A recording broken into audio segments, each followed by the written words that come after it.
What do you want me to say? Oh, okay, cool. Let me budge over. Smooth. So stylish, aren't I? Hello everyone, thank you for joining us. Hopefully you should now see Mary Earps on your screen, ahead of the FIFA Women's World Cup 2023 qualifiers for England. We'll start with people in the room, so if I can throw to Anton Tolui from Sky. Hey Mary, nice to see you. Hi, Anton, you okay? Yeah, good, thank you. Good. Look, first off, let's talk about the big talking point today, Leah as new captain. What was your reaction when you found out? Obviously, I just think it's brilliant for Leah and her family.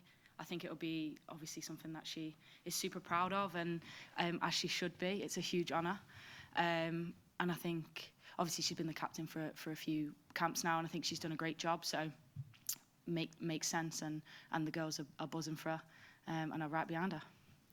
When you say buzzing, was there kind of like a little group reaction? Was it sort of, did everyone like what was the scene?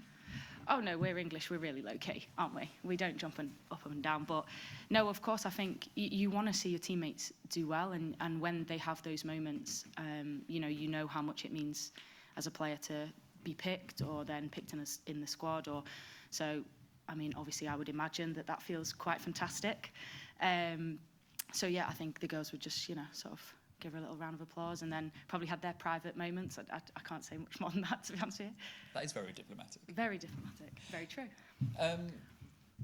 What's she like as a captain? Obviously, you've known her you've pretty much been there for most of her international journey. So what's she like as a leader as opposed to just a teammate? Yeah, I've known Leah a few years now. I think she's like a really passionate person on the pitch. But she's also quite like laid back off the pitch. So she's sort of like, I think she's just a great character and a great person. I would say I got on with her quite well. So from that point of view, it's just nice to see her get those kind of moments. So yeah, I think she's a great character. Right, let's talk about you now, shall we? We can if you want. Look, obviously you've had a great start under Sarina coming in as number one. But it's a lot of competition. How fierce is that competition for that starting spot? I think it's a hugely competitive goalkeeper group. I think England have a lot of good goalkeepers, and I think that's fantastic in terms of the growth of the game and the growth of the goalkeeper coaching, the growth of the goalkeeping departments, the growth of the goalkeeper talent up and down the country. So I think it's absolutely brilliant that's even mentioned in an interview, to be honest. And I think it's something that all the goalkeepers in the country should be hugely proud of, because that is not often brought up. Chatting to your head coach, Mark Skinner, he says you're in the best form of your career. Do you feel that's the case? And you basically just saying you couldn't do any more to be the starting keeper? I feel in great form, yeah. And I think I'm just really focused on trying to continue that as much as possible. I'm really enjoying my football. I said that to Mark the other day. We had a little meeting, a little catch-up. And it's just long may that continue. I'm a big believer that I think you should just put your best foot forward, really, give your absolute all and kind of see where you end up, especially the journey that I've been on over the last few years. I think you can never predict what's going to happen. And I'm not someone that ever takes anything for granted. I don't feel entitled to anything. I just want to show up, enjoy what I do, love what I do, be happy, and hopefully help the team in any way that I can for Manchester United and for England. Finally, there are, obviously, this is all about the international team, but there are a lot of City players here. How difficult is it to get yourself to get yourself away from the WSL, sort of, fight for third? I think it's all right when you win a game. It's much harder when you lose. I feel like it is coming to the business end of the season, and the pressure is building. But I think that's where all the elite players want to be. They want to be competing at the top. So from that point of view, I try and see the fun in it. And the group of players at England are just fantastic, like such a talented group, and it's really exciting to see where we'll go as a team. So as soon as the WSL sort of that whistle goes, you get into international mode, and it's all business there. So it's not that hard, really. Thanks, Mary. Thank you, Anton. We'll now go to Flo Lloyd-Hughes from TalkSport. Mary, I wanted to know, in terms of your career with England, do you feel like this is the most comfortable and confident you've ever been as a goalkeeper in England group? I definitely feel the most myself. So that's all I can really do. as a player and as a person, just be unapologetically myself, and hopefully that puts me in a good place in terms of just doing my job to a high level, and also just enjoy every moment of being on the pitch with this fantastic group, learning as much as possible, pushing myself to my absolute limits, and I just want to be the best that I can possibly be. And I think that's an old cliche, but I really, really wholeheartedly stand by it, and that's my pure focus. How would you describe yourself as unapologetically you? What would you define the unapologetic Mary Earps version? I'd say probably off the pitch a bit of a goofball. Just, I think in general, just giving her best, prepared to make a decision, whether it's right or wrong, back your decision, go for it 100%, and then see what happens after that. And obviously, when you've been part of England squads in the past and at major tournaments, you would have been a more junior member, especially in the goalkeepers union. So do you feel like now, as you're actually the most experienced really in the group, does that help you in terms of feeling like you are very close to that number one spot? I definitely feel like I've been around the block a few times, but I think it's such a great thing. I think I said this recently, that it's nice to feel like there's not too many firsts. Like, I feel like most things I've done already once and felt it, and though every time is different in some way, you know, like no one day is the same, it's nice to have that familiarity of, oh no, I've been here before and I've seen this situation before. So I think that gives me, yeah, I guess experience, but also just that comfort to know, okay, cool, let's just attack every single day and see where I end up. I feel like that's just the phrase that I keep repeating, but I don't think you can predict anything or, again, feel entitled to anything. And it's just about whatever you're faced with, being able to deal with that in that moment, on and off, like in life or in football, like being able to see what you're facing, identify it, adapt, overcome. Like, I'm a big believer in that. So, yeah.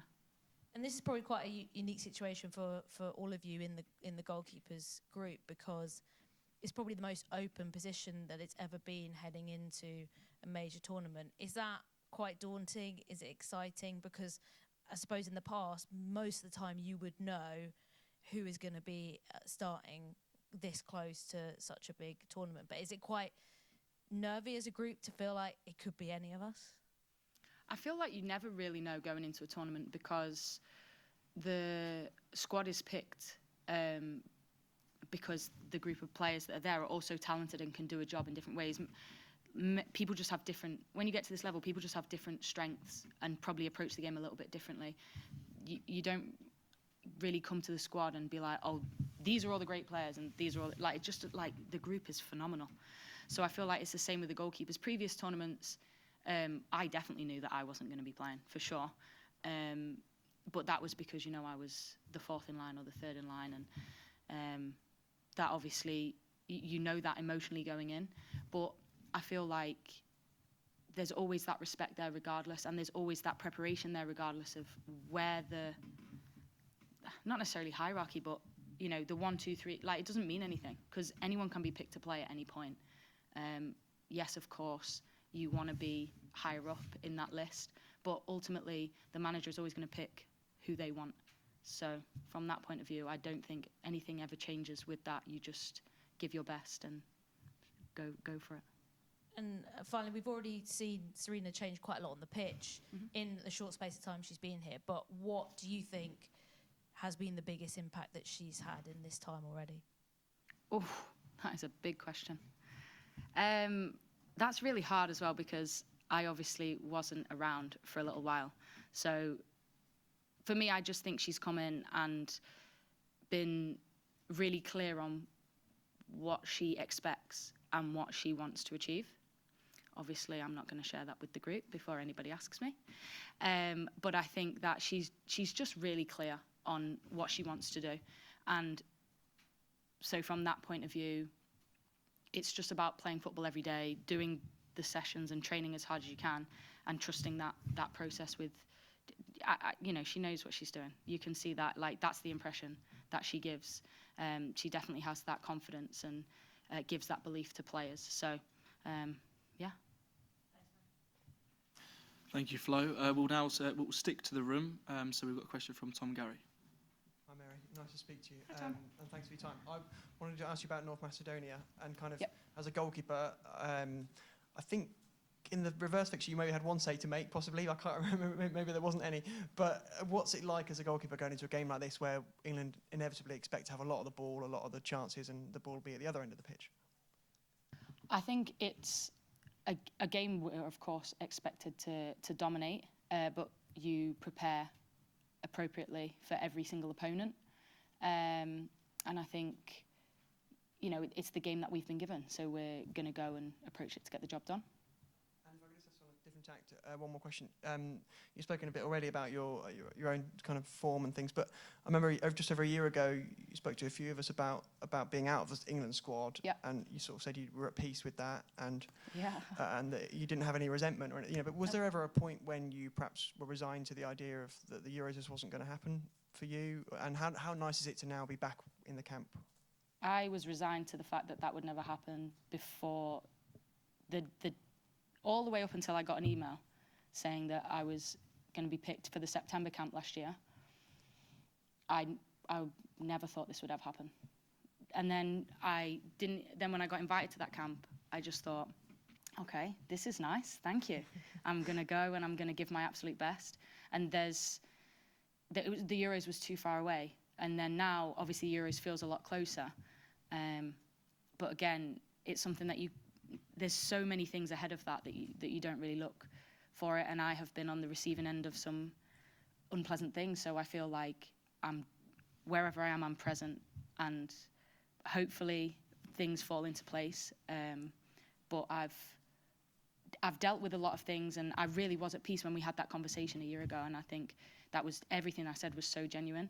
And I'm still so surprised that it changed, because I was so okay with what had been and done.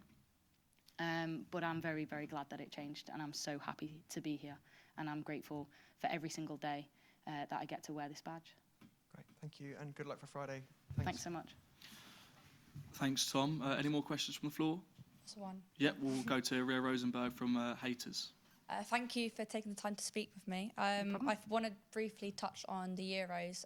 You've been on a very inspiring journey, and I think women's football also have been on that journey as well. How excited and what's the mood around in the camp for the women's Euros this summer? I think as it gets closer, the excitement is building more and more. But again, it's not something that we're constantly talking about, because there's work to do before then. So it's sort of like that strange balance of being conscious that it's there. And I feel like the outside, you can feel the outside noise building, which I think is just fantastic. You know, I think it is going to be really special, like once in a lifetime home nations type thing, like whoa. But yeah, again, it's like that real balance between, we know it's there, but we're not quite jumping into the emotions of it because it's too far away. Thank you. Thank you. And last question from the room, from Sam Miller. Just a couple of quick questions, Mary. Number one, what impact has Mark Skinner had on your current form? And two, do you remember back to when you got your first England call-up? Two is the easiest question in the world, for sure. Yes, my first senior call-up, I remember being in my mum and dad's house and having a missed call from the team admin at the time, thinking, have they pocket dialed me? That's just not, that doesn't happen. And then obviously calling back, and then Brent wanting to speak to me and saying, look, I want you to come in, we've had an injury. So yeah, I remember that. That was a few years ago now. I was 20. But I'm pretty sure it was for World Cup qualifiers as well. I think we were in Portsmouth, I'm sure, for one of the games. And the question number one, I think Mark coming in, he's expressed a real confidence in me and a real belief in me, and I really appreciate that. He wants his players to play with freedom, and for me, that's I want to have the trust of the manager to allow me to make decisions, even if sometimes they're not correct. I want to be able to make them, and then afterwards he can say, listen, I want you to do this instead. So I feel like he's a real open guy, and yeah, he's really big on the players leading and making all the decisions. So from that point of view, I feel like that really suits me, kind of maybe the age that I'm at, where maybe I don't want to be bossed around and told what to do kind of thing. you know, when you're younger, you need a little bit more direction. He really gives the freedom to the players, so that really suits me. Thank you. Thank you for all the questions in the room. We'll now move to the virtual aspects. If you have a question, please raise your hand and please turn on your camera for a question. We'll now go to Dan Penton from FAWSL Full-Time Magazine. Hello, hi Mary, hope you're well. Hi, Dan. I just wanted to kind of pick up from where Tom was talking to you, really. You're probably the surprise name on the team sheet for that North Macedonia game. You know, at that point, you know, could you even dream of what would happen in kind of even the next 6 months, you know, up to where we are now? No, definitely not. I turned up to that camp with absolutely no expectations, and the way I turn up to every camp, really, just going out to train my absolute best every day, and then obviously being able to play in that game was absolutely fantastic, and I would never have dreamed of what was to come. So I've just taken it day by day, game by game, and tried to give my absolute all, and I've been loving it. I just want to ask you about Northern Ireland, because obviously I think they went full time in January. You know, obviously they gave you a decent game at Wembley. Do you think this will be kind of a whole kind of different tough test this time round? Yeah, I think every game's different. I think they obviously provided a good challenge for us when we played at Wembley, and I think they had some real moments in the game as well. I do think we dominated the game, and I think obviously away from home, of course, provides something very, very different. And I think they're a nation that have been building over the last couple of years. Really, I've known a couple of the girls over the time, and I think it's fantastic to see women's football growing in every single country. But particularly, you know, when you play with and against these players in the WSL, I think it's great to see them getting opportunities as well. I think everyone who plays in the women's game is just a champion for the women's game in that sense. So yeah, very much looking forward to playing them away. Mary, that's great. Best of luck. Cheers. Thank you. Thanks, Dan. If we could now go to Asif Burhan from Forbes. Hi Mary, hope you're well. You just talked about being a champion for the women's game, so could I get your reaction to the news in last time that Barcelona once again sold out Camp Nou for the Champions League semi-final? Again? Yeah, in and out 24 hours.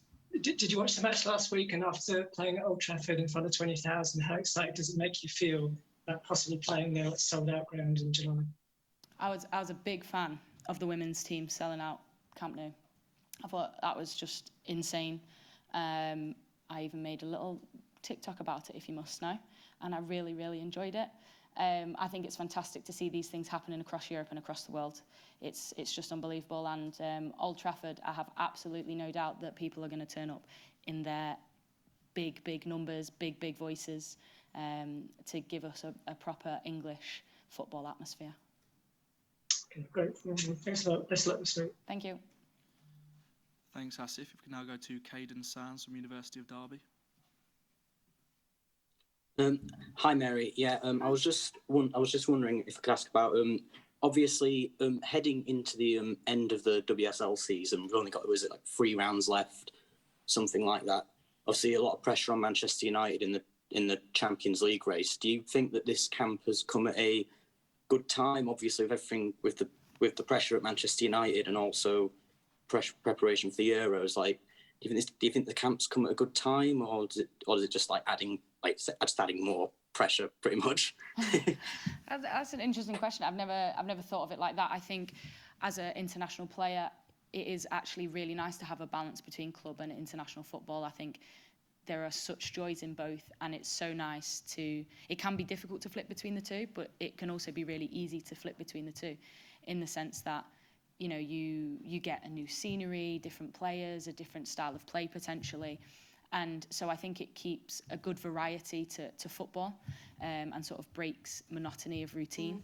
And I think it really obviously adds to your game personally and as a team when you are constantly working on yourself in that way.